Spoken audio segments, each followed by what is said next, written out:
Hi అండి, welcome to my channel అండి. ఈరోజు మిగిలిపోయిన అన్నంతో ఎలా ఇడ్లీ పెట్టాలనేది చూపిస్తున్నానండి. మార్నింగ్ మిగిలిపోయిన అన్నాన్ని ఇలా 2 కప్స్ మిగిలిపోయిందండి. ఇలా మిక్సీ జార్లో వేసుకొని 1 కప్ వాటర్ వేసుకొని మిక్సీ జార్లో ఇలా ఫైన్ పేస్ట్ లాగా చేసుకున్నానండి.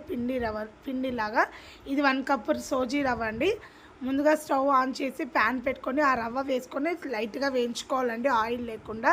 అలా వేయించుకున్నామంటే మనకు పచ్చి వాసన పోయి ఇడ్లీ అనేది టేస్ట్గా ఉంటుంది. ఇలా వేయించుకున్న వాటిని పక్కన చల్లార్చుకోవాలి. మనకి మిక్సీలో ఇడ్లీ పిండి రెడీ అయిందండి. అది మొత్తం ఒక గిన్నెలోకి తీసుకున్నాను. తర్వాత అదే మిక్సీ జార్లో వేయించుకున్న రవ్వను కూడా వేసుకోవాలి. తర్వాత 1 కప్పు రవ్వకి 1 కప్పు పెరుగండి. పుల్లటి పెరుగైనా తీసుకోవచ్చు, లేదంటే కమ్మటి పెరుగైనా తీసుకోవచ్చు.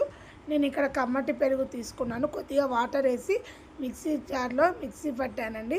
తర్వాత మనం అన్నం రుబ్బుకున్నాం కదండి, దాంట్లో 1.5 స్పూన్ సాల్ట్ వేసుకోవాలి. వేసుకొని కలుపుకున్నాక మన రవ్వని పెరుగు కూడా మిక్సీ పట్టాం కదండి, ఆ పిండిని కూడా అందులో వేసి బాగా కలుపుకోవాలండి. కలుపుకునేటప్పుడు ఒక ఈనో పౌడర్ కూడా వేసుకోవాలి. ఇది వేసినాక సోడా అనేది మనకు అవసరం ఉండదు. ఇలా ఈనో వేసుకొని బాగా కలుపుకొని ఇడ్లీ పిండి కన్సిస్టెన్సీలో ఉండేటట్టు చూసుకోండి. తర్వాత ఇలా ఇడ్లీ రేకులకి మొత్తం ఆయిల్ అప్లై చేసి మనం కలిపిన ఇడ్లీ పిండిని ఇలా ఇడ్లీ పోసుకొని పెట్టుకోవాలండి. ఇట్లా వాటర్ పోసుకొని ఇలా ఇడ్లీలన్నీ పెట్టి ఆవిరిలో ఒక 15 మినిట్స్ ఉడకనియాలి. మీరు ఇడ్లీ పిండి కలిపినాక ఒక 10 మినిట్స్ ఇడ్లీ పిండి నాననివ్వండి, అప్పుడే బాగుంటుంది. దీనికి వచ్చి ఇది కారపొడి చేస్తున్నానండి.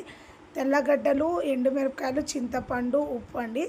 ఇది స్పైసీగా ఆ ఇడ్లీకి టేస్ట్ బాగుంటుంది. కారపొడి రెడీ అయిపోయింది. తర్వాత ఇడ్లీ కూడా ఉడికిపోయిందండి. ఇలా ఉడికిన ఇడ్లీని ఇలా ప్లేట్లోకి తీసుకొని ఇలా కారపొడితో సర్వ్ చేసుకొని తింటే ఎంతో టేస్టీగా ఉంటుంది. చూడండి, ఇడ్లీ కూడా చాలా సాఫ్ట్గా ఉంది. మీరు కూడా తప్పకుండా ట్రై చేయండి. థ్యాంక్స్ ఫర్ వాచింగ్ అండి.